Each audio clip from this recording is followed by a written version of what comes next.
I'll be honest. I don't have too much of an idea about how the final scene in my marriage played out.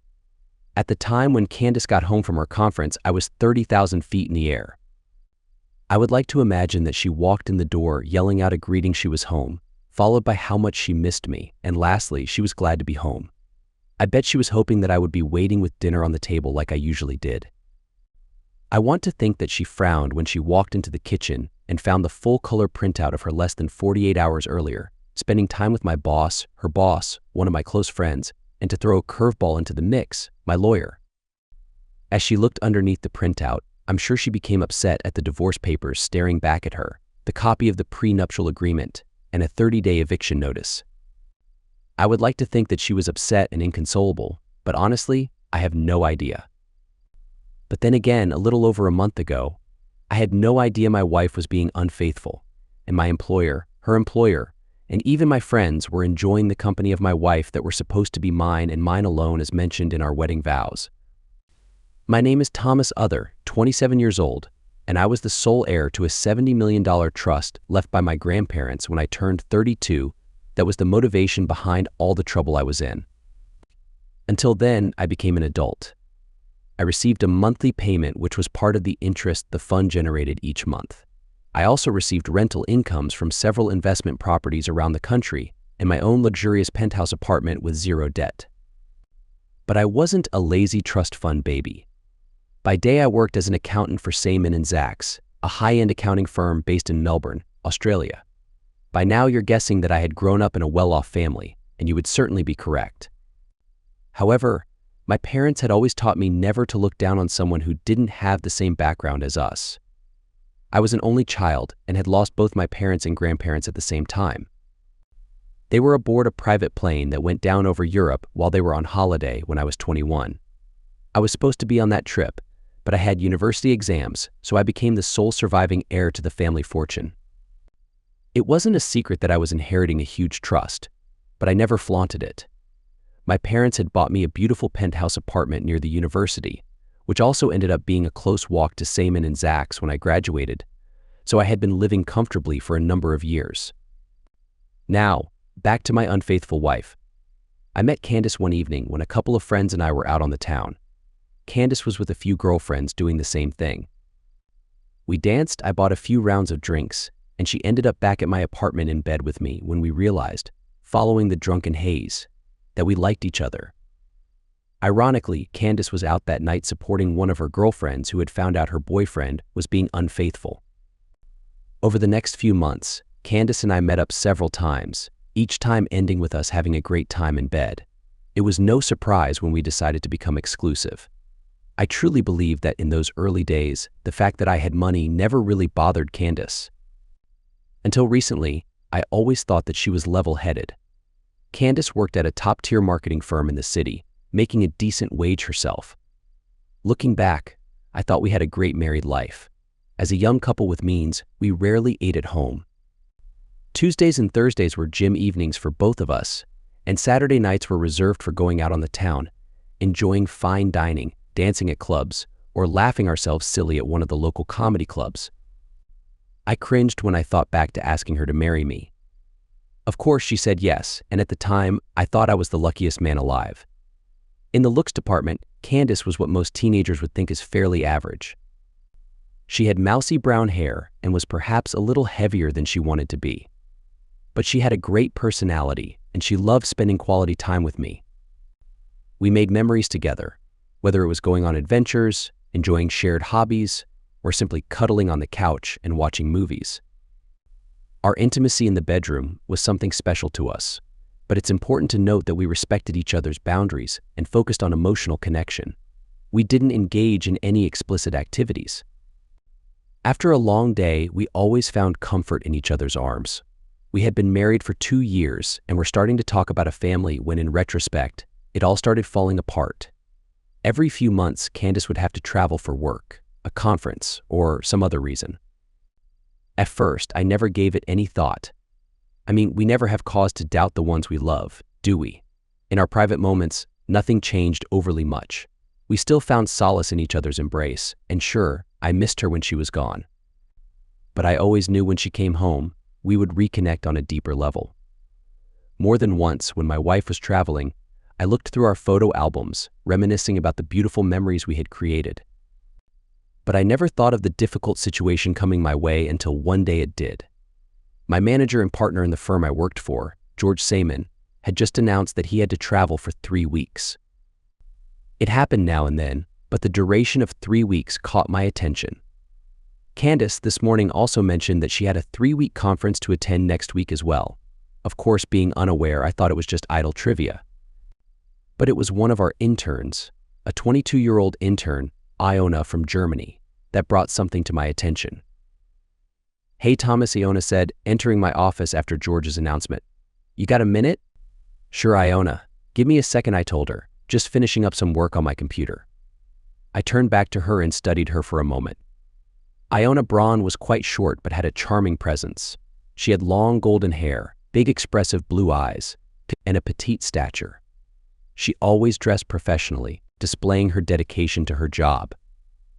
She was finishing up with us at the end of next week and planned to travel around Australia before heading to Germany. I had shared a few conversations with her during the 3 months she had been with us. I found her to be honest and straightforward, but always promoting integrity. Once, one of the junior accountants was tempted to take shortcuts, but Iona quickly called it out, ensuring that everyone followed the rules. So, as I looked at Iona, seeing the serious expression on her face, I became curious. "What's up, Iona?" "You look serious. Is everything all right?" I asked. She hesitated for a second, looking over her shoulder out of the office at everyone. Then she frowned at something before looking back at me. "Thomas," Iona said very seriously, "I need to talk to you about something, but not here. Would you take me for lunch today?" Caught off guard, I became curious about what this might be. "Not a problem. How about make your own?" "They have great options," I suggested, referring to a make-your-own sandwich shop that was quite popular. She nodded yes, but let's go to the one on the other side of William St. A, please. I must admit, I was curious why she wanted to go so far from the office, but I didn't question it. We sat down with our food, and Iona reached out and put a hand on my arm. I looked at her, raising an eyebrow. I would never have expected Iona to make any advances, and she knew I would never betray Candace. Seeing my raised eyebrow, Iona quickly withdrew her hand, blushing. "Sorry, Thomas," she said in her sweet high tone. She had just a tinge of the German accent. "It's just that what I have to say is going to be very hard for you to hear." I didn't think, "Forgive me." I felt my stomach knot. I wasn't sure what this was about, but suddenly knew it was going to bring trouble. I had only seen the look Iona was wearing once before in my life, the look I had when my grandparents and parents didn't return from overseas. I swallowed. "It's all right, Iona," I replied, trying to sound confident, though my lunch was now forgotten on the table in front of me. "But I have to admit, you have me worried." "What's going on?" Over the next 20 minutes, Iona told me how she overheard George Saman talking last week to someone about how he was looking forward to spending time with everyone in 2 weeks' time. Iona blushed as she told me he got very detailed and agreed to meet the group labeled everyone for a coffee to plan their upcoming activities that evening. Then Iona stunned me as she told me she discreetly followed him, taking photos of George and other men interacting intimately with a mystery woman. She turned her phone towards me, her face filled with pain as she showed me the photo where it turned out the woman was my wife, Candace. I almost lost my half-eaten lunch, and Iona, a coworker, expressed her sympathy.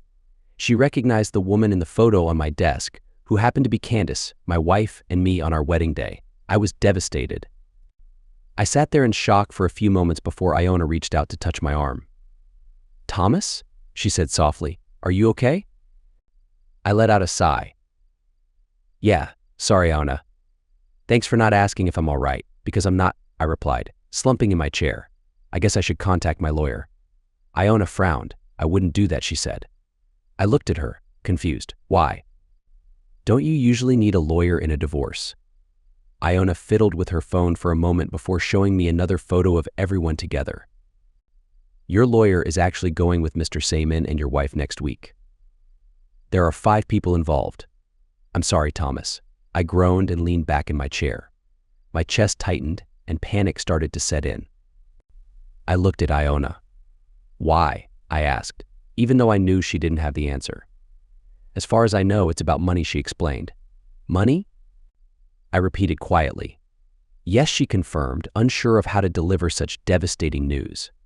I don't know the specifics, but they mentioned something about ensuring the money stays where it belongs, and this is their way of guaranteeing that. I had one of those light bulb moments, along with a sense of disbelief. Iona, I feel sick, I suddenly confessed. She nodded in understanding. I get it.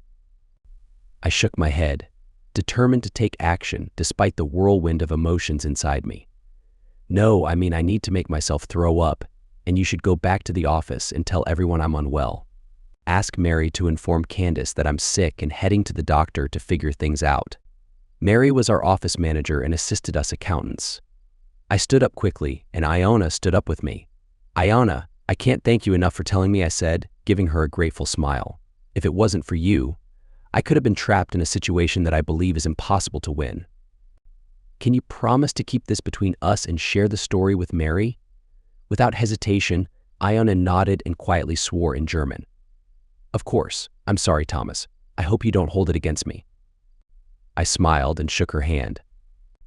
No, quite the opposite. I owe you big time. Whenever you need a favor in the future, just call me. You've made a lifelong friend today. She returned the smile, and we went our separate ways. I found a public bathroom and made myself vomit, wanting to make it believable.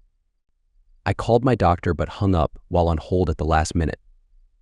I didn't know who else could be involved in this plot. I called another doctor's office and scheduled an appointment for later.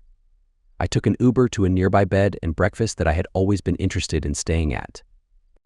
It was just a short walk from home, so I had never had a reason to visit, but today it served my purpose. After checking in, I laid down on the bed in my room, and shortly after, my phone rang. It was Candace. Are you feeling all right, baby? She asked, concern in her voice. Mary called and told me you're not doing well. Yeah, I'm okay, I replied, trying to downplay my sickness the way I usually would. I just got back from the doctor, and she thinks it's a stomach bug. I decided to check into this place for a few days so I don't pass it on to you before you leave for your conference. I could sense her frown over the phone, and she hesitated for a moment. I understand. Can I bring you anything? She asked, surprising me with her genuine concern. I thought for a moment. Yeah, could you bring me a couple of sets of clothes and my toiletries? If I'm going to be stuck here, I might as well be comfortable. You can leave them at the reception, and they'll bring it to my room. I already told them I'm not feeling well, and they're bringing me some chicken soup for dinner. AWW, Candace cooed. I wish I wasn't leaving so I could take care of you. I faked a cough. It's okay, Candace. I'll be better in a few days. We spoke for a few more minutes, and if I hadn't seen the pictures Anna showed me, I would have never suspected anything was wrong. As we hung up, I began to wonder if there could be another explanation. Luckily, I had my laptop with me, so I connected to the B&B Wisconsin FI and searched for private investigators. After speaking with a few agencies, I found one that was willing to meet me in the morning. I also called a different law firm, Bradman, Torrens & Clark. They were competitors of my lawyer, and I scheduled an appointment for 2 hours after meeting with the investigator. That night was restless. I slept for short intervals, waking up frequently. When Candace called in the morning, checking on me and making sure I received the clothes, she sounded genuinely concerned. It made me wonder if she was really having an affair. I trusted Iona, and the photos she showed me spoke for themselves. But I also wondered if maybe Candace had a look-alike that George Saman was involved with. In the morning, I let the reception at the B&B know I would be out and back later in the day. I wanted them to think I had a medical appointment if my wife called. I took an Uber to the private investigator's office, discreet investigators. I didn't have to wait long before a modest-looking man came out and took me to a quiet office. I was surprised when he checked the room for listening devices. After confirming it was safe, he had me recount my story. The man, who introduced himself as Norm, nodded as I told him what I had learned from Iona and showed him the pictures. Then he asked what I wanted. Mr. Other, we offer a range of services. Can you tell me specifically what you need? Norm inquired. I thought for a moment.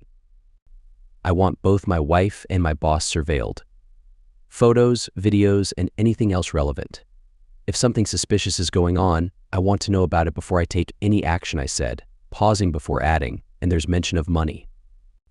I stand to inherit a significant trust fund in a few years, and I can't help but wonder if that's connected.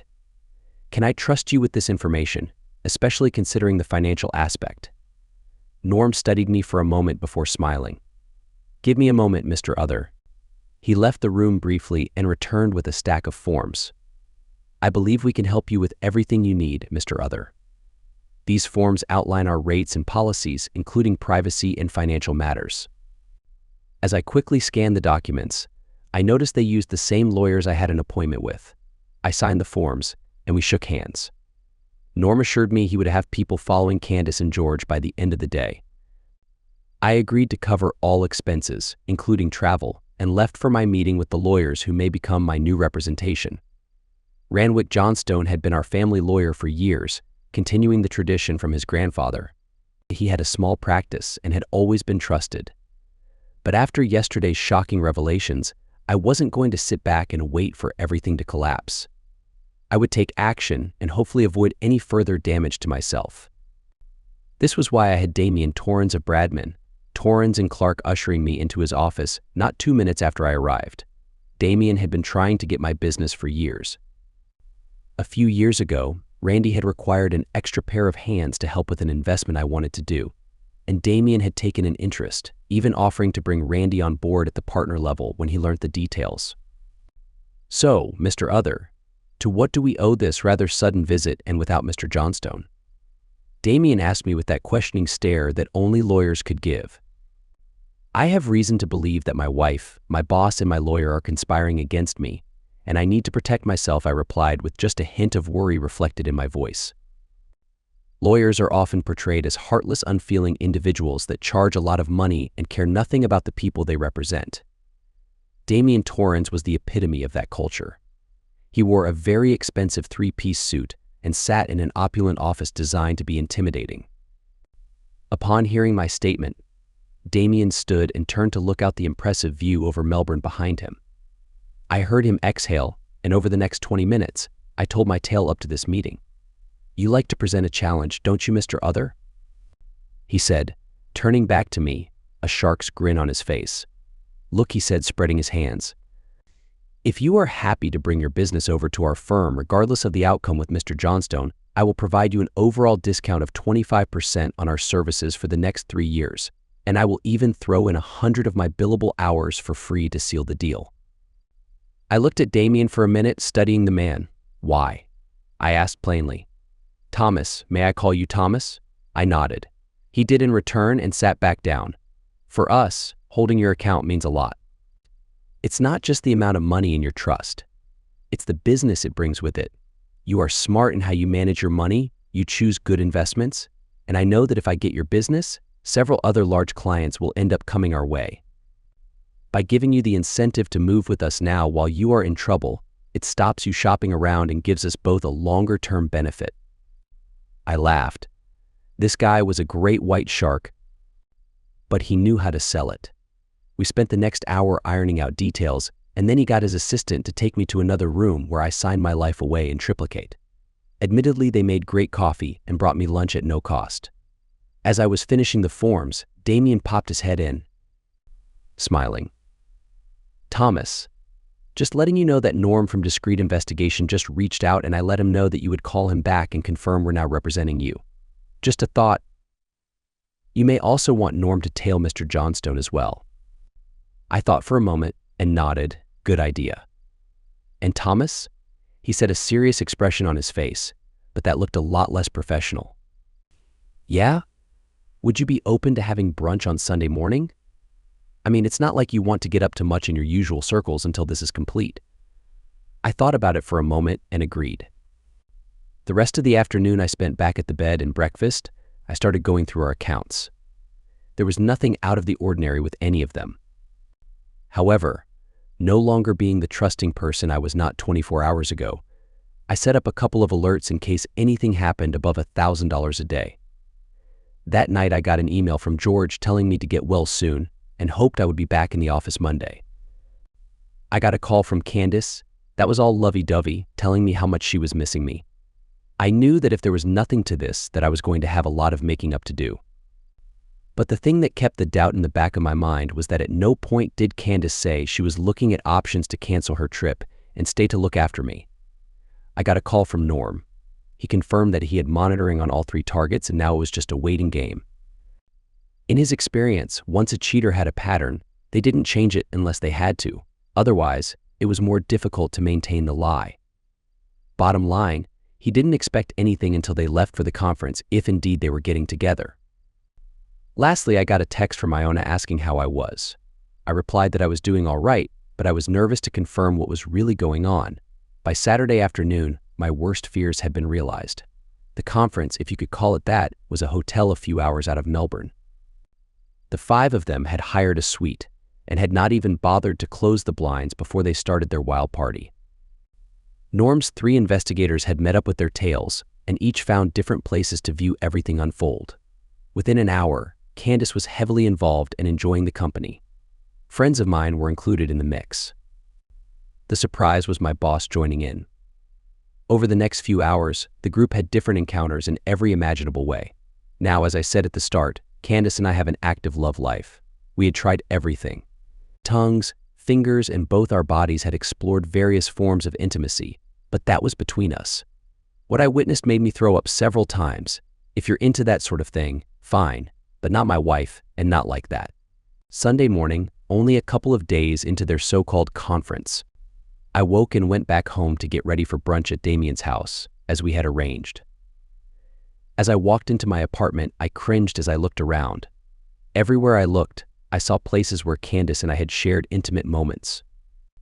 But now I also saw each of her other partners in those places they had been when they visited us. I felt sick again, this time in the bathroom, before I had a quick shower and changed my clothes. I knew I was never going to stay in this place again. Candace had ruined my home regardless if she had entertained them here or not. An hour later, an Uber dropped me off at Damien's penthouse in the center of Melbourne. It was a beautiful apartment, and I met his wife, Mel, and his daughter, Colleen. For the next hour, the 3 of them entertained me. I was surprised that Colleen had an air of refinement about her, but a humility that I would not expect from the shark's daughter. After we had eaten a great brunch of potato hash browns with bacon and spinach and another amazing coffee, Colleen excused herself and left Damien, Mel, and myself to chat. I looked at Damien. The man before me in casual jeans and a t-shirt was the opposite to the take-no-prisoners lawyer I had met a few days before. He noticed and laughed when I told him of my thinking. "Thomas, it's all good," he said, repeating one of my favorite phrases. "At work, I need to be that man. I mean, my name is on the door, but after hearing your story, my invitation was an honest expression of potential friendship. I believe that you're a good man that has been treated unfairly by a number of people. When I told Mel of what was happening, she almost insisted that you come." The couple quickly exchanged a look and Mel nodded. "You see, Mel has been where you are once." I looked back at the pretty raven-haired woman. She nodded, then placed a hand on her husband's arm. Damien, in a very gentle gesture, placed his hand over the top of hers and encouraged her to speak. "Thomas, I get what you're going through," Mel began. "Several years ago, I had something similar happen to me. My first husband, Lawrence, betrayed me by getting involved with 2 other people," she said, blushing. I saw Damien squeeze her hand. She sighed. "I hope it's all right," she asked, looking at me. "But Damien shared just a little of what you're going through. He said the reports were graphic." I nodded. "Well, I understand that. When I found my first husband, Lawrence, I found him in our bed with 2 other people." "Oh," I said, "OHA." I repeated, wincing. She nodded. "I'm sorry," I said automatically, my mind going back to the images in my head of my wife with those 4 other people. I winced again. At the time, it was soul-destroying. I went wild. She told me, becoming somewhat lost in what was an old memory. I must have thrown half the house at the 3 of them in my rage, and then threw them out, still screaming in hysterics. I ended up visiting Damien's law firm for my divorce, and one of Damien's graduates handled it. "Is that how you met?" I asked. They both shook their heads. Damien smiled, looking at his wife. "My story is a little different," he told me. "I was engaged to be married, but Cherry, the woman I was engaged to, couldn't handle the long and unpredictable hours that I had as a named partner in a law firm. So, we split. Not the worst breakup, but a breakup nonetheless. It was about a month before the end of Mel's divorce that we met in a cafe downstairs. I was taken by her face and her pregnant belly. "You mean?" I asked, looking at Mel as she blushed. They both nodded at me. "Yeah, Colleen is Lawrence's daughter," Mel explained. "I found out a few weeks after everything went down." "It didn't change anything for me," Damien said. "I adopted Colleen without a moment's hesitation when she turned 2 and Mel and I married. Lawrence was happy to sign the adoption papers as it meant no child support for him." We sat for a moment, the couple letting me digest what was being said. I looked back at them after sipping my coffee again. "So what happened to Lawrence?" I asked. Damien snorted. During the year that followed, he got really sick from several health issues. We haven't followed up on him in a while, but last we heard, he was living in a shared house working the service desk for one of the major telecom companies. Then he sighed. "But if it makes him happy, then good on him. But he should have been honest with Mel." Mel squeezed his hand again and looked at him lovingly. "Yes, but it did bring you and me together." "I can't complain about that if it caused me a little pain," Mel said. "There is that," was Damien's almost guarded reply. We talked for a little while later, and Colleen came back out and spent some time with us before heading back in to call her friends on Discord. "So what about you, Thomas?" Mel asked after getting us each a fresh coffee. Mel, I learned, made a great coffee. A few years ago, she had taken a barista course and she really knew how to put a cappuccino together. I looked over at Damien and raised an eyebrow. He smiled, waving his hand dismissively. "You're not on the clock," he told me, smiling. "This is honestly just new friends showing some concern for someone they want to support." I smiled, what felt like the first genuine smile I had given since everything went down. Honestly, I looked down into my coffee, almost like they were tea leaves that could give me a direction for the future. "I don't know. I assume that Damien has told you I stand to inherit a lot of money in a few years?" Mel shook her head and smiled. "No, he just told me you were in a bad spot and a bit about your wife cheating on you with multiple people." I looked at Damien and he smiled.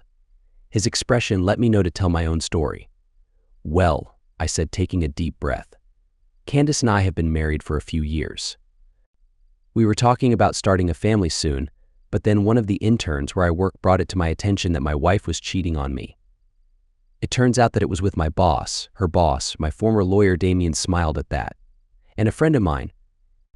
Candace has been going out to these conferences for a couple of years, so I can only guess that it's been going on that long. What I have seen from the reports, video and pictures so far shows deceit and betrayal that is at the very least similar to your ex-husband." I blushed a little at the admission. "So I guess first for me is to clean house. They all have to go."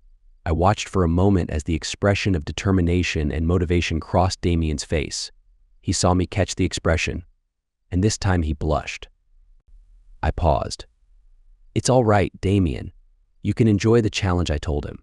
He laughed. I sighed again, looking from my coffee to the couple in front of me, and then out over the balcony to stare at the city. The city was quiet for a weekend, and I felt peaceful. "I guess the first thing I need is to get the complete report from Norm." Damien nodded in agreement. "Then I will enforce the full prenuptial agreement with Candace and take legal action against everyone involved." Damien laughed at that, but Mel frowned. "Thomas," she said, leaning forward, "I get that you need to do those things, but what about you personally? You said you have money, so for this group of people to betray you, your money must have something to do with it. But from what I am hearing, your situation is much worse than what happened with my ex-husband. You have been betrayed by everyone. I struggled with feeling inadequate for some time, and with what you have told me, I am sure it's going to be a lot worse for you." She paused a moment and looked at me, her eyes soft and caring. "Sorry, I guess it hasn't hit you yet in that way," she told me. "It took me a few weeks, but you're going to need help, you're going to need support, and you are going to need a therapist," Mel told me without holding back. I shrugged. "I suppose," I said, turning again to look out at the cityscape. "I mean it, Thomas," she said. "If you will let us, I'd like Damien and I to be there for you." "Damien is great at work," I smiled, still looking at the city. "But I can tell you he chooses his friends carefully. That you're here this morning with us shows that my husband thinks highly of you." I turned back to the couple, surprise written on my face. Damien blushed slightly and shrugged. "I don't make friends easily," he told me. "You're like me in that you are successful, knowledgeable, and you generally don't stand for nonsense." He glanced at his wife. "When you told me your story, I thought of what Mel went through, and I thought we might be able to be there for you." I was touched. I never thought this guy would have a softer side or that a lawyer would care. We spent the next couple of hours talking openly about my situation. Mel kept bringing up the emotional impact side of things, and by the time I left to check into a new bed and breakfast in another part of the city, I felt a lot more emotional about what I was starting to go through, but I also knew for the first time that I had support. I spoke to Candace for a few minutes when she called later that evening. She again spoke normally to me like nothing was wrong.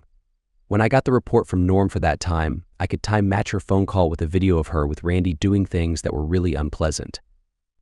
Damien advised me that I should continue to go into the office and act as normal as possible until he could get as much of the legal paperwork ready as possible. I tried, but I think everyone knew something was wrong. It was perhaps late Tuesday morning when Iona came in and sat on my desk. She looked at me. "Thomas, you look awful. So you found out there's something happening?" She asked questioningly but quietly, trying not to talk too loudly. I nodded slowly. "I'm guessing from your mood that it's worse than we spoke about?" She said like she was expecting it. I nodded again. I sat back on my chair, willing myself not to break down. "I'm sorry, Thomas, I really am," she said compassionately. "I am sorry that it was me that told you. I feel ashamed." In her German accent, the word ashamed came across a lot sadder than when said in an Aussie accent. I looked back at her. "Don't be," I told her, feeling my determination to fight my way out of this grow as I watched her trying to understand something of my pain. "If it weren't for you, I would still be clueless about what's really going on." "What do you mean?" she asked. I pulled up the definition of infidelity and explained to her, trying to keep the details of the unpleasant scenes I had seen less explicit. Even without hearing everything, she had tears in her eyes by the end. It was good that I had an office because if we were sitting on the main floor, we would attract even more attention. I wondered not for the first time if anyone out there knew whether William Zaks, the other owner of Seaman and Zaks, knew about the affair. Iona asked if I would meet her for dinner that night because she couldn't keep it together if I took her out to lunch and told her more details. I agreed that we would go out a few hours after work. She had 4 days left, including today, before she finished her paid internship, so she wanted to leave well. I will admit that later in the afternoon, I got a strange look from our office manager, Mary, as I passed her in the hallway. She was in a meeting with William for a few hours in the afternoon as I pretended to work for the rest of the day. Later in the evening, I had dinner with Iona, telling her pretty much everything. She was shocked at how I was being treated and asked what I would do. I tried to stay non-committal, but she also knew me well enough to know I wouldn't stand for Candace or the others treating me so badly. The next few days proceeded as normal. Well as they could when your life is turning itself inside out. I worked, ate, sort of slept, and I kept changing the bed and breakfast I was staying at each night. Now just a little paranoid that someone might know where I was laying my head. Norm called me Thursday afternoon and asked to meet with me that evening. When I arrived, I was surprised to find Damien already there, a serious look on his face. As the three of us sat down and I looked at the two men, my heart sank. "That bad, huh?" I asked, trying to be lighthearted, but my heart really wasn't in it. Norm nodded. "I asked Damien here because it's been noticed that you're not performing at work. It's gotten back to your boss, and he's been talking to your wife. Our team managed to get a few audio extracts with a special microphone." My heart sank. Thinking back over the past few days, I could now see that both William and Mary were, to some degree, aware of what was happening and had been talking to George. If I thought that was the end of it, I was mistaken. Norm cleared his throat and pulled my attention back to the moment. "I'm sorry, but it's worse than what you have seen so far. You mean my wife fooling around with my boss, her boss, my lawyer, and my friend, and at least more people at my workplace know, and it is worse than that." I asked with a note of disdain in my voice. Norm didn't take it personally. He nodded, unfortunately. He started, then stopped. "I invited Damien tonight because he's acting as your new lawyer. So far, I have only been sharing extracts with him as he prepares everything, but with what today's report shows, I think he needs to be in on our next steps." I looked between both men. I spoke with Damien several times this week as my new lawyer and a new friend. I had even spoken with Mel a couple of times. I was rapidly growing to trust the man. Sure, Damien is in the inner circle, I told my PI. What's happening? What have you heard that makes it worse than what we have seen so far? Norm stared me straight in the face as he said the next line that, in a week that had knocked me about, just about took me out for the count. They're talking about how they can harm you in about 3 years. What? Both Damien and I said at the same time. Norm nodded. Not right away. However, twice now we have overheard the group talking about removing you in a couple of years and splitting your trust up between the 5 of them. I sat back, stunned, then looked at my investigator. How? They haven't got a method yet, Norm told us like he was reporting the news. But they have talked about an accident, which they are not keen on. They are favoring slow harm by your wife through putting something in your food. Stunned was the wrong word, shell-shocked was closer to the truth. The only good news here is that they are talking in the future tense. They don't have a real plan yet, but apparently they talk about it each time. Your friend Roger is apparently a chemist. I nodded my head. And he has said he can make a compound that would slowly harm you. Sorry guys, but I couldn't finish. Both men nodded in agreement. Your wife, for her part, appears somewhat reluctant. I do believe in some weird and warped way that she cares for you, but she does sound willing to go through with it to get her hands on some of your money directly. But why? I whined more than I wanted to. We're married, and once it belonged to me, it would have belonged to us. Why would she try to do this? She knows I would never have restricted her. Norm shrugged. People do stupid things when money is concerned. Look, the key point here is that they haven't done anything yet. I believe that they want your wife to have your child and wait till you get full access to the trust so that it smooths the way. My team are still in place, Norm told us. They are still listening, and honestly, they are just as disturbed as what you are likely feeling now. All 3 have requested counseling after this assignment and are all seasoned professionals. We discussed some more details, and Norm produced a USB drive with more videos, pictures, and audio for Damien and me. Damien told me he would have the initial paperwork ready next week, which included the divorce paperwork using a copy of the prenuptial agreement. The submissions would have me sue both Seaman and Zach's, Candace's workplace, and each cheater the following week. He had even spoken with a real estate agent who was keen to sell the apartment. Once I gave the go-ahead, he felt it could be sold very quickly. With the revelation of their plans to harm me at some point in the future, Damien also noted that he would talk with the police about a conspiracy to commit harm. He had prepared restraining orders for each of them that they had to stay as far away from me as possible. In the end, I decided on a plan that kept them in the dark as long as possible, giving me enough time to extricate myself from the initial fallout. It did mean that I would have to swallow my pride at work until the end of the week. However, after that, all chaos would break loose, and I would never set foot in that place again. We spent a little more time planning, and I even got a call from Candace while we were talking. I let it go to voicemail, telling them I would call her back later to keep up appearances. We had a going-away party at work for Iona the next day. She had successfully completed her internship and was looking forward to heading north for her next journey step. Over cake and coffee, she quietly asked how I was, and I shook my head. She asked if we could meet for a drink after work, and I smiled. I pushed hard for the rest of the day and caught up on some work. By quitting time, I got a few smiles from William and Mary as I submitted my work, seeming back on track. Over drinks that night, without giving details, I told Iona that it was getting worse and that it was a good thing she would not be at Seaman and Zach's much longer. She took the hidden meaning, and while we spoke, Mel called me. "Hey Thomas, how are you?" she asked, concern in her voice. All things considered, all right, I told her while Iona looked at me wondering whom I was talking to. I have a plan, and your husband is eagerly waiting to get things started. I heard Mel laugh on the other end of the line, and Iona looked at me quizzically. Look, what I was calling for is that Damien and I were planning a trip down to see the penguins down near Phillip Island tomorrow, and I was wondering if you would like to come. Now, before you say no, I want to tell you that you should come because you need to get out and be around friends that can help you through this. I smiled on my end, then looked at Iona, patiently waiting for me. Sure, Mel, would you mind if I brought a friend along? I asked. Iona looked at me. I heard Mel laugh. Sure, what's her name? Merriness in her voice. Iona, she's the one that got me clued in.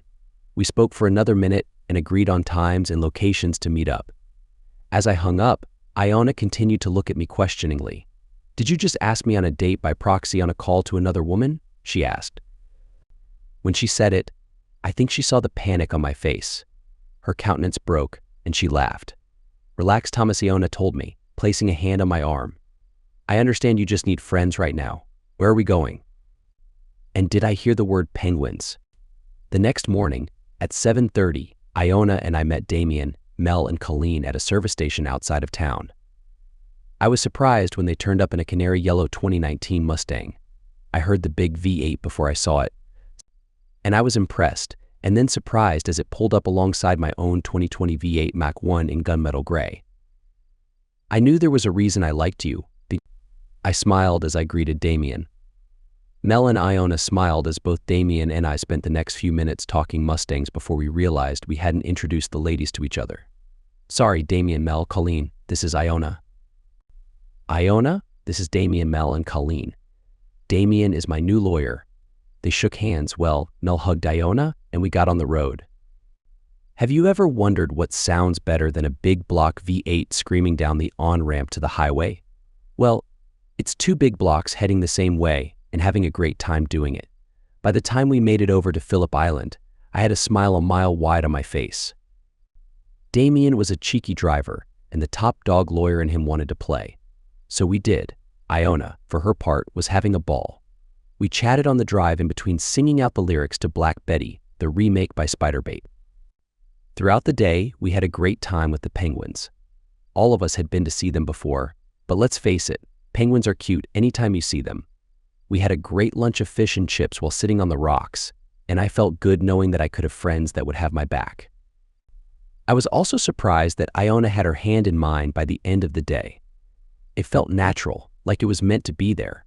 I must have blushed a few times when she looked at me. I was still married, and even though my wife was betraying me, I told myself I was still married, and loyalty meant a lot to me. About a half hour before we headed back, Colleen had convinced Iona and Damien to take her for a walk back to the penguins, and I smelled a setup as Mel and I followed behind. She likes you, you know, she said as we walked behind the other three. I nodded. I know I kind of like her too, but... Mel put her hand on my arm as we walked. I know Thomas. She does too. Iona and I talked about it earlier. Originally, she was going to head up to Queensland for a month before looking for her next job, but she told me she would like to wait around to be there for you for the next month. She doesn't have a lot of savings, but she wants to be there for you. I think the surprise showed on my face, and at that moment, Iona turned back and smiled at me. It froze as she realized what we were talking about. Then she got an even bigger smile as I smiled back, and she turned her attention back to Colleen as we approached the penguins. Mel laughed. See, the trip home was almost as fun as the trip down, just a little more subdued. At one point, I noticed a tavern on the Waze map up ahead, and I called Damien and let him know that Iona and I would stop for a bit. Mel piped in, telling us to have a good time, and Damien, Colleen, and Mel all thanked us for coming and spending the day with them. I was surprised that the conversation with Iona was light and flowing during our return trip, and as we parked and made our way into the tavern. It was early evening in summer. Twilight was lasting a while at the moment as we got a window seat and looked over the menus. We ordered drinks and food. I was going to treat myself to a full rack of bourbon ribs, and Iona ordered a chicken parmigianin. That's a schnitzel with cheese, chips, and sauce. I felt the mood get serious for a moment. Thomas? The question was implied. I looked at her. I've mentioned some of the general physical traits of this woman who is in the process of saving my life, but in detail, Iona is German-born and was raised in Germany until she was 4, and her parents immigrated to Australia. She was a natural with numbers and is doing a postgraduate degree while interning around the country in short bursts to see Australia before finding a place to settle down. Physically, Iona is quite petite, only 5'2". She has long blonde hair and the sweetest face with deep blue eyes that I couldn't help but get lost in as my marriage was falling apart. She dresses modestly at work, but today I found myself admiring how nicely her jeans fit her. As she reached over and held my hands, I could feel her soft and gentle touch, a sign of genuine affection, not just friendship or desire. I have a good idea of what you and Mel were discussing. I know you're going through a tough time right now and need a friend more than anything else. She paused for a moment, taking a hesitant breath. So that's what I want to be for you right now, a friend above all else. She looked away, still holding my hands. But we've known each other for a while now, and as we've gotten closer these past few weeks, I've realized there could be something more. I think. No, I know. I like you more than just a friend. Do you understand what I'm trying to say? I smiled, touched by her words. This woman was putting herself out there, letting me know she had feelings for me beyond friendship, even knowing that I was going through a difficult time. Iona. I began to say, then paused. Her face fell, crushed by my hesitation. I could tell she thought I was rejecting her. I squeezed her hands. Iona, you are an incredible woman, and you're absolutely right. Right now, I need friends more than anything else. But if I'm being honest with you, beneath all the chaos I'm feeling, I also have feelings for you. I left the rest unsaid. Most of the time, happiness can quickly turn to despair, and it's much easier for our world to crumble beneath us than it is to climb towards the light. But Iona defied that norm. In an instant, her worried expression transformed into a look of pure joy. Her smile stretched from ear to ear, and her big blue eyes shone with adoration. For the rest of the evening, we talked about our interests, favorite movies, music, and of course, cars. I shared the story of losing my parents and grandparents, and her eyes widened when I mentioned my trust fund. So why are you working at Seaman and Zach's? She asked shortly after I finished. I shrugged my shoulders. Originally, I planned to be there for a couple of years to gain experience, I explained. I thought about exploring different fields like you do, and I even discussed starting an investment company with my dad down the line, but I ended up staying after they passed away. Mentioning my parents' death in relation to my trust fund cast a melancholic tone over our conversation. I'm sorry, Thomas. When I look at you, I don't see some spoiled rich guy. I see a focused man who doesn't tolerate nonsense, yet remains humble, she said sincerely. I chuckled. Thank you. I mean it. You're a good person, she insisted. You haven't lost control or sought revenge on them, referring to my wife and her lovers. No, not like they're planning to do to me, I replied sadly, without thinking. What? She exclaimed, her eyes wide. I realized what I had accidentally said and proceeded to narrate the high-level conversation my private investigator had discovered. They were planning to kill me in a few years' time and divide the money amongst themselves after I fathered a child with Candace. Iona was shocked and tearful by the end of it. You're going to do something about it, right? I'm not a lawyer, but that has to be a crime, she whispered, her fingers gripping my arm tightly. She was worried, and for a moment I thought she might start searching for assassins. I nodded. Damien is handling it. Everything will be resolved at the end of next week. She let go of me. Sorry, but Thomas, your wife is plotting your murder, she exclaimed, her voice almost hysterical. We talked for a few more minutes, and as we walked back to my car, she held onto my arm, occasionally glancing around nervously. It's all right, Iona, I assured her, taking her hand and linking it through my arm. I doubt there's anyone watching, but if there is, I have a fast car here. We can outrun them. My words made her laugh, and the rest of the drive home was quieter. When I dropped her off, Iona hugged me tightly. We both blushed and smiled, understanding the potential for more in our relationship. As I drove away, I couldn't help but smile. I sang along with the radio on my way back to the new bed and breakfast I had checked into, and I felt some of the pain in my heart begin to dissipate, thanks to Damien, Mel, and Colleen, but even more so, thanks to Iona. I was a couple of streets away when my phone rang. It was Candace.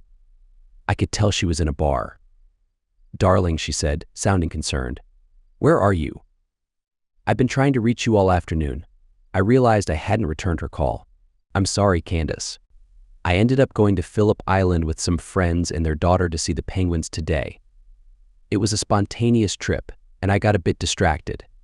I felt the tension in her voice ease. Oh, okay. I was worried for a moment. "Did you have a good time?" she asked, now that the issue of me not responding was resolved. It was amazing.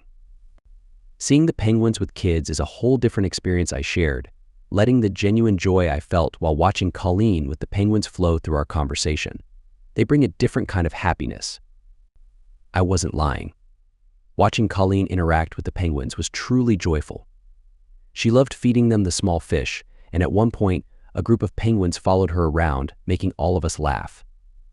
"Aw, hearing that even gets me excited," she said, attempting to sound sultry.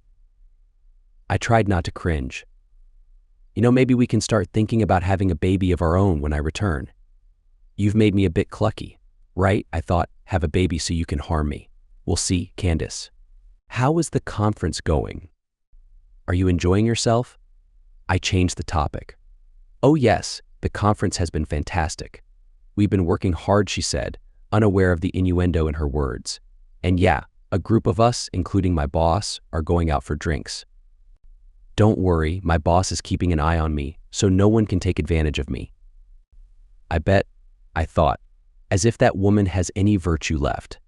After that, I lost interest in the conversation and let her talk while I half listened. She ended the call with an "I love you," but I'm not sure if she noticed that once again, I didn't reciprocate the sentiment. During the following week, I arrived at work early every day to stay on top of my workload.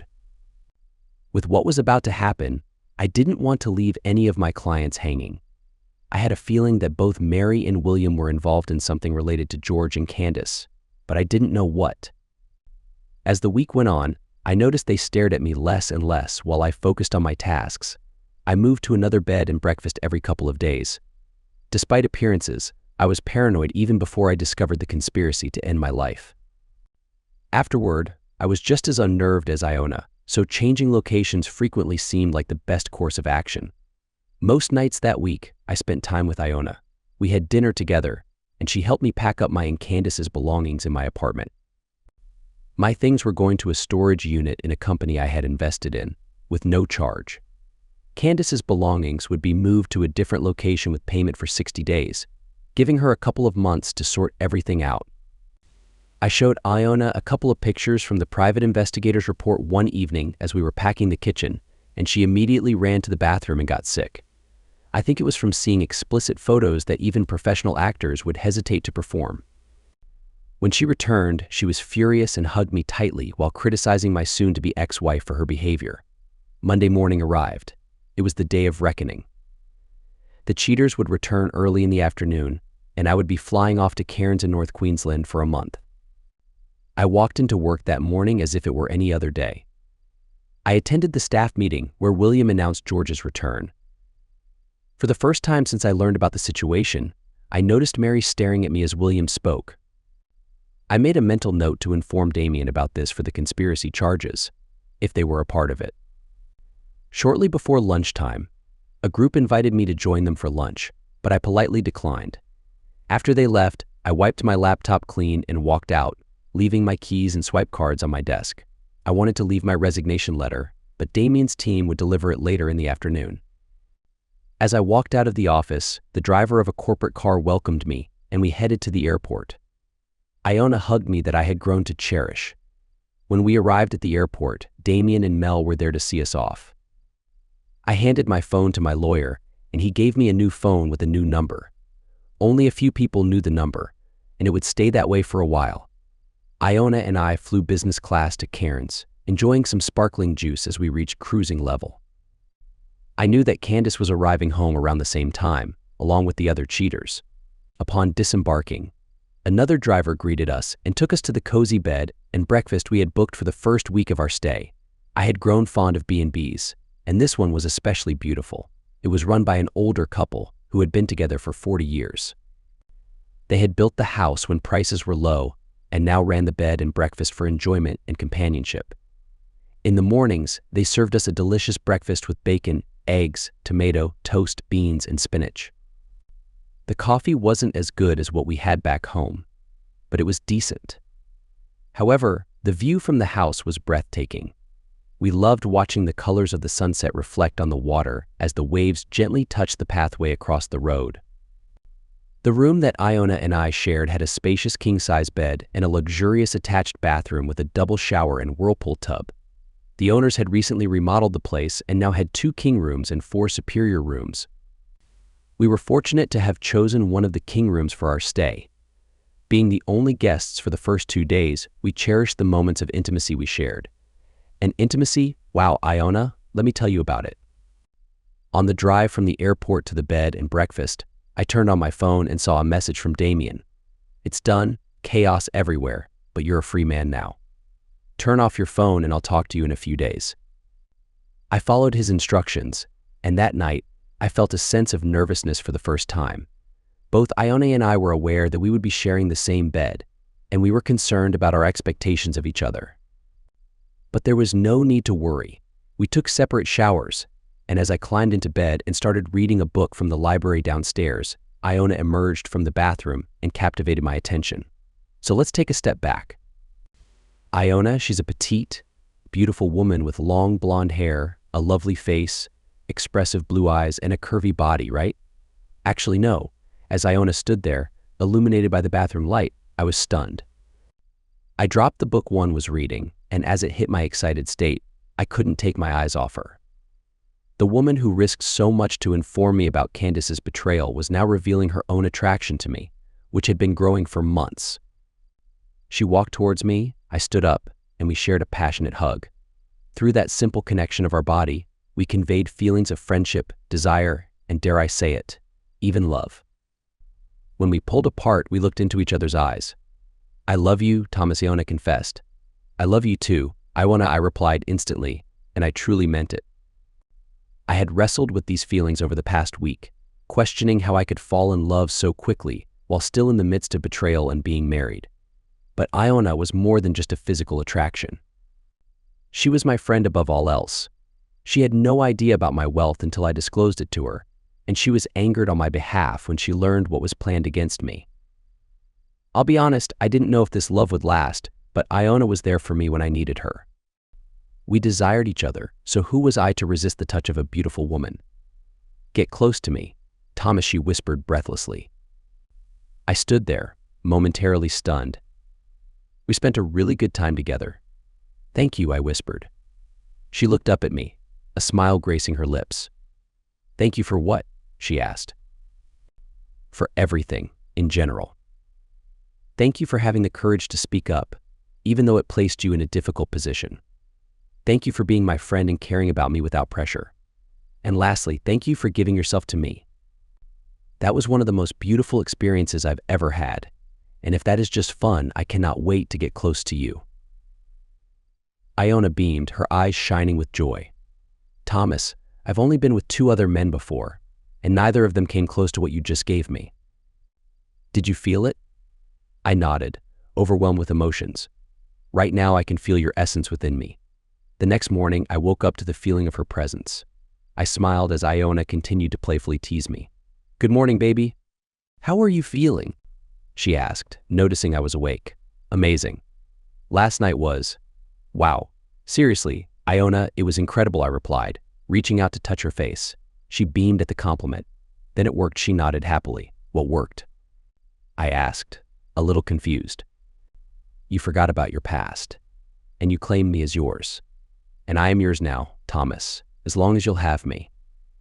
My heart and soul belong to you, she said, looking into my eyes. I pulled her close and hugged her. She sighed contently. And I am yours as well, Iona. Last night you showed me a level of trust and love that usually takes a lot of time for couples to reach. I'm falling in love with you faster than I thought possible. We got dressed and went out for breakfast, walking slowly as Iona adjusted to her slight soreness. Our hosts greeted us warmly and gave us knowing looks. The next few days were magical. Iona and I enjoyed exploring the local food scene. We visited the breathtaking Daintree rainforest, went on a steam train ride and a cable car ride. We even went snorkeling on the Great Barrier Reef. And of course, we continued to get close. By the end of the first week, I had completely forgotten about my phone. It wasn't until Damien and Mel came to visit with Colleen that I remembered it. We had planned for them to stay with us for the second week, and Damien had an interesting story to share. Well, Things have definitely gotten a bit messy, he said with a smirk as Colleen went back to her room to watch a movie. He leaned in closer. In total, 9 people have been arrested for plotting to harm you. What? Iona and I exclaimed simultaneously. Damien chuckled. Yeah, he confirmed. From the information we gathered, your former boss, your soon-to-be ex-wife, the office manager at your old workplace, the other owner, and 2 others at Candace's workplace were all involved. I sat back, shocked. 9 people wanted me gone? I asked with disbelief, sort of. Damien explained. They all admitted that they had no personal issues with you. In fact, they all said you were really nice. But they had made an agreement to benefit financially from your trust after your passing. They all tried to blame each other, except for Candace. She broke down when she found out you were gone, and she's currently receiving help at the hospital, he continued. I personally delivered your resignation and the notice that you're suing your former workplace. Damien shared, a satisfied grin on his face. They have shut down the business and all employees have been suspended. It's a similar situation at Candace's workplace. Oh, and I also personally witnessed the arrest of Mr. Ranwick Johnstone. That was quite fulfilling. No charge for that, he said with a wink, making us laugh. What about Roger? I asked, concerned. He was also arrested. His wife thought he was out of town for work, not involved with someone else's spouse. I called her and offered our legal services pro bono. It felt like the least we could do. Mel playfully hit Damien. Stop teasing them, baby. We all chuckled and spent the next hour getting more details. At one point, Mel looked at us holding hands and commented, Well, you 2 didn't waste any time, did you? She said knowingly. Iona blushed and looked at me, and then at Damien and Mel. I made him mine on our first night together, she confessed. And I've made sure he always sees a part of me unclothed before he leaves the room. I don't think he's had a chance to think about those idiots. Besides, I think he enjoys making me walk funny the next day. Damien snorted and Mel laughed. As for me, I just grinned like a fool. Mel looked at me. I think you're going to be just fine, Thomas, she said, looking between Iona and me. She's a keeper. They stayed with us for the following week, and we went on day trips together, visited the casino, and even took a light plane trip up the Daintree coast. At the end of the week, they returned to Melbourne, and we flew to Brisbane. Iona introduced me to her parents in Brisbane as her boyfriend, and I embraced the role. Back in the city, we caught up on the news one night and learned about the conspiracy plot to harm me in the future. They didn't mention my name, but when Iona told her parents it was me, they nearly panicked until we explained the whole story. More honest and trustworthy people I have yet to meet once we went through our journey with them. We spent another week seeing the sights around Brisbane and then another week in Sydney. By the time a month had gone by, neither Iona nor myself could see being without the other. We talked about marriage and kids towards the end of the trip. I told her that once I was divorced, we would get engaged. It wasn't a traditional proposal, but she loved me all the same, knowing when the time came, I would make a special gesture for her. When the topic of kids came up, she blushed. Thomas, I have a confession to make, she said, holding on to me after we had spent a romantic night in our hotel room overlooking the Sydney Harbour Bridge. It's possible I could be expecting, she said shyly, trying to gauge my reaction. She sighed. Until we had our special moment, I never really thought about birth control, but for this past month we've been together constantly and neither of us has even thought about birth control. My monthly cycle is due in a few days and we will know then. She again looked at me searchingly. Are you mad? I chuckled. No, I've thought about it a few times. Every morning over the next week, I woke up with my gorgeous blonde partner showering me with affection. When her period finished, we expressed our love for one another at least once a day wherever we were. Eventually, though, we ended our holiday and headed back to Melbourne. We stayed the night at Iona's place.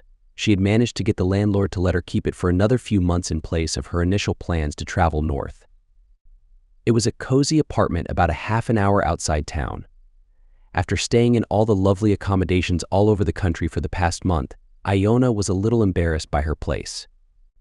I reassured her and spent the next half hour walking through the place and asking silly questions about everything. By the end, she was giggling and coming up with playful answers. The next day, we headed to Damien's office. Iona and I worked from there, looking into some new places to live. At lunchtime, Mel brought us both a coffee. "Mel, what are you doing here?" Iona asked. She touched the side of her nose. "A little bird told me you two were in here, so I thought I would come by and see how you're doing and bring you a coffee, made fresh, of course." She set them down, then took a sip of her own coffee when Iona sighed. "What's wrong, Iona?" Mel asked, picking up the concern in her sigh. Iona shrugged. "Not doing so well, Mel. He hasn't gotten me pregnant yet." Within moments, Mel was spluttering coffee on the meeting room table. "Sorry?" I laughed. "Iona and I are going to try for a baby. After the past month, we just thought we would see if it happened." "That's fast," Mel said, perhaps a little concerned. We both nodded at our friend. "Perhaps," Iona said dismissively, though. "But it's still fun practicing. And there is no one in this world I would rather have a child with," she said, looking back at me adoringly. Mel looked between us, her gaze studying us, and suddenly shrugged. Then she asked us what we were doing in the office. Once she knew we were looking for a home, she was all in. For the next couple of hours, she worked with us, helping us to figure out our wants and needs, locations, and what we might need if we were going to have a child. At one point, Damien stopped by on his way to court and smiled at me as he heard the two women talking about kitchens. Over the next month, we saw a few places, and in the end, we had it down to 3 apartments and a house. Iona respected my opinion as she said it was my money and she would be happy as long as I was there with her. I responded that this was going to be our place and we would choose it together. In the end, we chose a stunning apartment on a high floor in a slightly older building on the lower end of Collins Street. It had easy access to major streets, quick access to public transport, and like everything in Melbourne, it was a short walk to great food. The apartment itself was magnificent. It had 3 lovely bedrooms plus a large master. It had great views of Melbourne Park, think the tennis and Australian Open. The building had a pool, sauna, and gym, along with a 24-hour concierge. We had 2 parking spots, and I was able to park my Mustang and a new Jeep that I bought Iona. All in all, it was like a scaled-up bed and breakfast that we could call home. The place had some furniture, but with Mel's help, we made it truly feel like ours. Within the month we were settled in, it was a good thing too, as Iona's monthly cycle never came that month. It's now almost 9 months since everything started. Iona is now 6 months along with our baby boy. We've settled into the apartment, and it feels like every surface is baby-proofed. We've turned one of the rooms into a nursery, another into a guest bedroom, and the third into a study for our work. On the work front, Iona and I started a new investment business. We're small at the moment with only a couple of million to invest as I'm still a couple of years away from getting my trust. But Iona is talented with numbers, and she has a good head on her shoulders. She owns 10% of the new venture. She said she wanted nothing, but I got Mel to convince her. Honestly, to date, it's the only disagreement we've had. I currently own 70%, we have an investor with 15%, and the last 5% is owned by Damien and Mel. They have become very close friends, and it never ceases to amaze me to see the differences between Damien the lawyer and Damien my friend. As a lawyer on my side, he has been incredibly helpful. He managed to get judgments against both my and Candace's old workplaces. Both companies have now gone out of business, but at the time of everything happening, they both had a lot of liquid funds, so he tells me there is a significant settlement coming for both Iona and myself. He also got Roger's wife a victory, where almost all the assets went to her since he is now in prison for the next 30 years, along with pretty much anyone involved in the plot to harm me. I received one communication from William and George asking for mercy, which I promptly ignored in front of Damien as he showed me a smile. Lastly, he had immense pleasure dismantling my former lawyer on the witness stand during his trial. Now, I haven't mentioned Candace too much up to this point, not because she got away with things. In fact, she ended up being sentenced to 35 years without parole. The only people in the court who felt sorry for her when the verdict was read were her parents. However, after hearing what she had done and what she planned to do, I think even then, it was a close thing with their support. The trial judge immediately granted the divorce based on the crimes against me. He noted his disgust at their behavior and for destroying so many lives. Based on the prenuptial agreement, Candace walked away with her belongings and a small sum of money to start her life over again. I put that in an interest-bearing trust for when she got out of prison. Due to her mental breakdown, she was not present in the court case. She was still in the secure mental ward and was due to be transferred to the medical ward in a medium-security prison within a month of her sentencing. Her only request was that I come to see her once she was settled. I agreed on the condition that it did not impede the divorce. 6 weeks later, I was sitting in a secure meeting room in the medical wing of the prison Candace was being held at. The room was simple, with a bolted-down table, changed chairs, and one of those one-way mirrors you always see in movies. I had been sitting for perhaps 10 minutes when a doctor and a guard brought my former wife in. She looked disheveled. Her usually neat hair was messy. It looked like she had tried to brush it in some places but not others. Next were her eyes. They darted around the room as if she was looking for something. It didn't look like she was threatened, but like she was searching for threats. When she saw me, it was like her focus narrowed, and an eerie calm came over her. The doctor frowned but retreated to a corner. The third and most obvious thing was that my former wife was very, very pregnant. I was captivated by her belly when she sat down, and Candace smiled. "I'm actually almost a week overdue, Thomas," she told me as she stroked her swollen belly. "They tell me that if I don't go into labor with our baby within 24 hours, they will need to induce me. Is that all right, Thomas? Our baby Candace?" I caught a signal from the doctor and stopped. "That's fine, Candace," I told her. "Let them induce you so you can have the baby." She seemed relieved.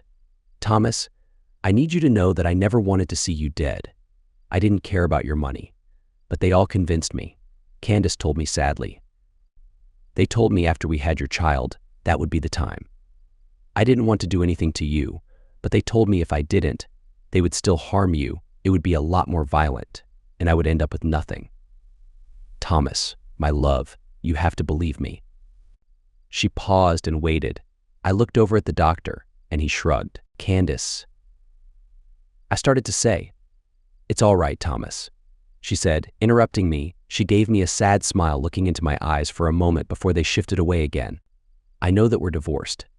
I get that, but when our baby is born, I am sure they will let me out, and I'll make it up to you.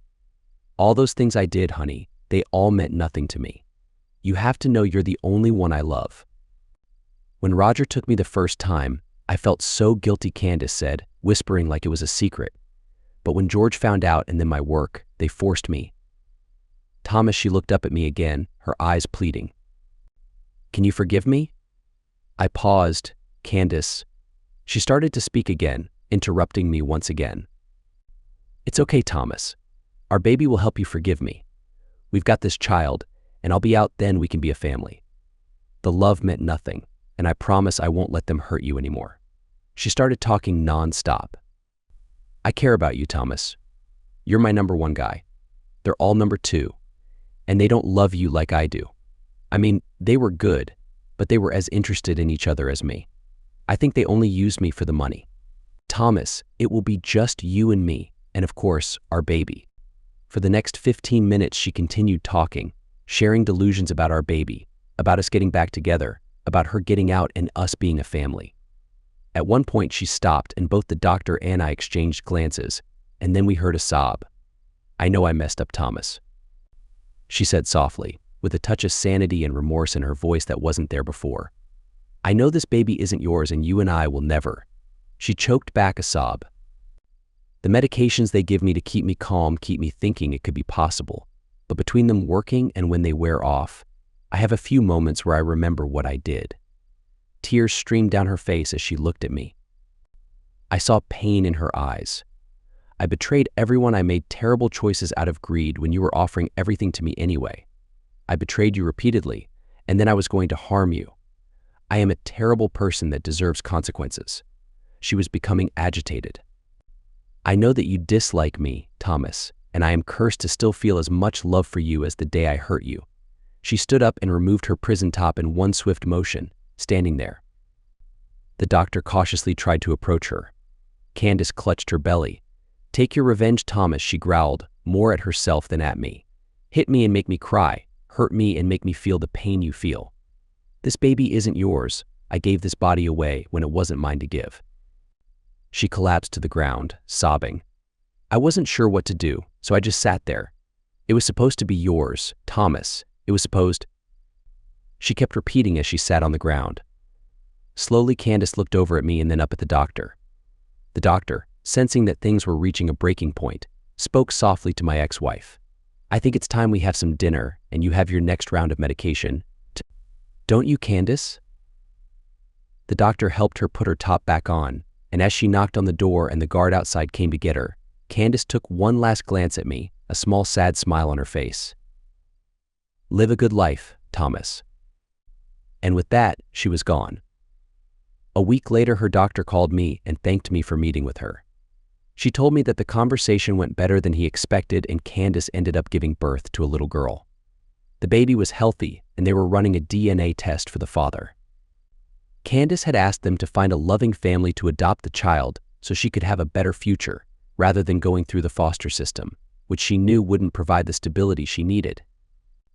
That night after meeting with Candace, I felt unsettled until Iona placed my head on her belly and I felt our son kick. 2 months later, John Thomas Other was born. I thought about the innocent little girl, and in a moment of weakness, I had Damien reach out to the adoption agency and inquire about adopting Candace's little girl. Another 2 months passed, and little Macy Candace Other came to live with us. We learned that she was Randy's child, and Damien gladly took him to court for child support. In the end, a small amount of money was set aside for her university funds. Of course, she would never need it, but it was the principle. Iona, for her part, treated Candace's daughter no differently than her own biological children. We both believed that the child should not be affected by the mistakes of her biological parents. Iona and I got married a year later, once our children were old enough to walk. On our honeymoon, we ended up finding out that we were going to have another baby. A year and a half later, a little brother joined the family, and Iona convinced me to get a vasectomy. When Macy turned 18, we decided it was time to tell her the truth about her origins, our history with her biological parents, and reassure her that no matter what, we loved her. There were a mix of emotions in our home that week, and it was a conversation with Auntie Mel that helped Macy settle down and understand that Iona and I would always be her parents, even if we didn't particularly care for her biological parents. Anyway, we arranged a meeting for Macy to meet both Randy and Candace. Randy didn't show much interest and insulted her, calling her a mistake that should have never been born.